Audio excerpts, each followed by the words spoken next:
Palakpakan natin San Pedro Calungsod. Ha? May bagong patrona naman ng St. Peter's.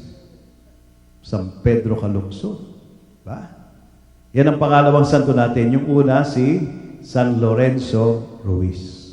Pangalawa, Pedro Calungsod. Yung pangatlo, matatagal lang pa yun. Nagsasalita pa sa harap ninyo ngayon. No, ha?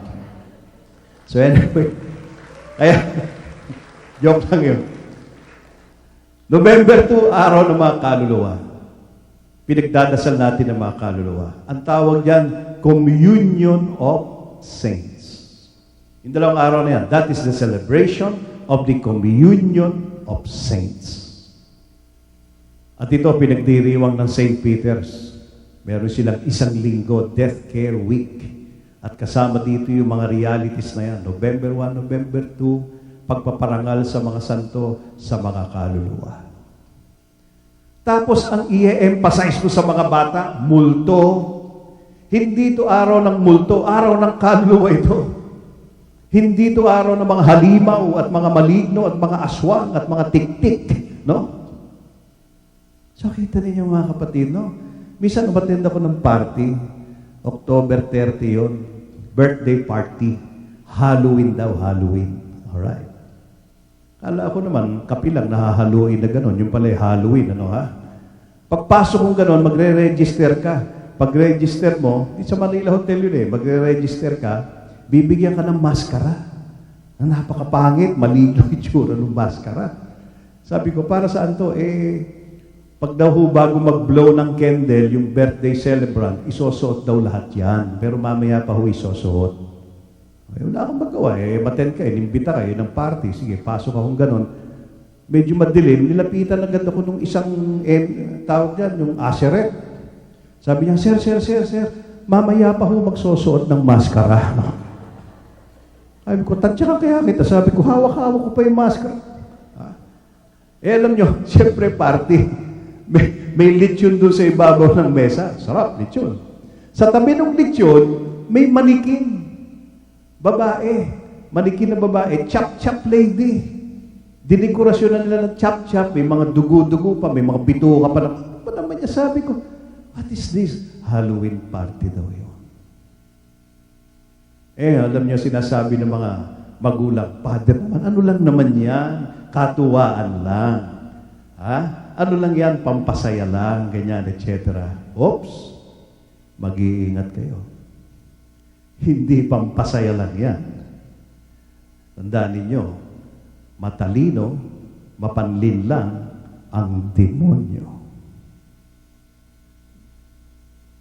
Mapanlinlang ang demonyo. Yun ang gustong sabihin, yun ang gusto ng demonyo na sabihin mo. Ano lang yan? Laro-laro lang yan. Ano yan? Selebrasyon lang yan. Katuwaan lang yan. Of course not. Maglalagay ka, alam nyo, may pinuntahan akong village, no? Yung mayayamang mga village dyan. Di tulad nung sa amin may hirap, village, no? Sa gilid lang, ano ha? Ito naman, village, no? Yung harap nila, malaki yung lawn nila eh. Akalain mo, dekorasyon na nila para sa Halloween. Dekorasyon na nila ng mga sementeryo. May mga nicho-nichong ganyan. May mga krus-krus pa. Sabi ko, ano ito?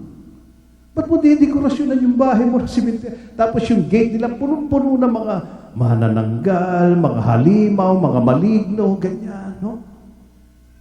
Alam nyo, kunwari, ito mga Boy Scout na ito, Boy Scout pa ho kayo. Ha? Kala ko yan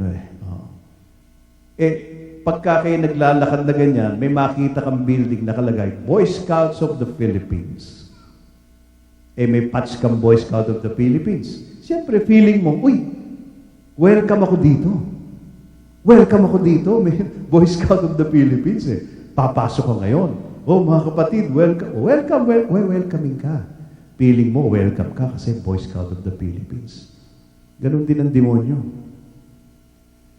Ang sabi ni St. Peter, no? The devil is prowling like a roaring lion looking for someone to devour. Kumakalat yung demonyo, naglalakad. Bigla niya nakita yung bahay mo, may dekorasyon ng sementeryo sa labas. Nakita yung gate mo. May nakadisplay na mga halimaw, mga maligno, mga may sungay.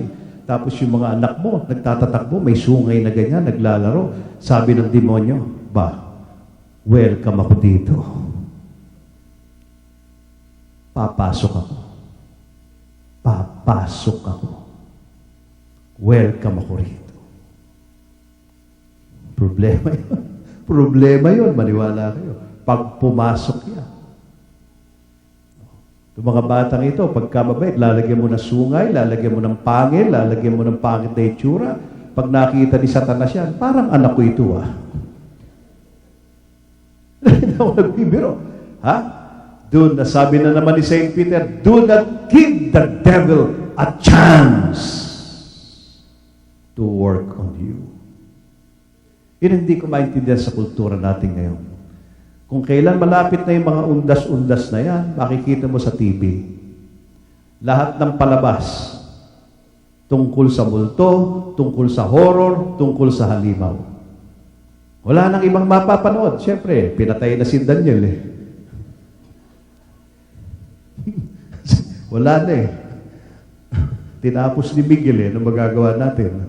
No? Pero yun na nga. Ano ang mapapanood mo tungkol sa mga ganyan? Ito kasi sabi natin, hindi tayo pwedeng magbulag-bulagan yan. We cannot just close our eyes. Hindi pwedeng kunwari wala tayong nakikita. Parang wala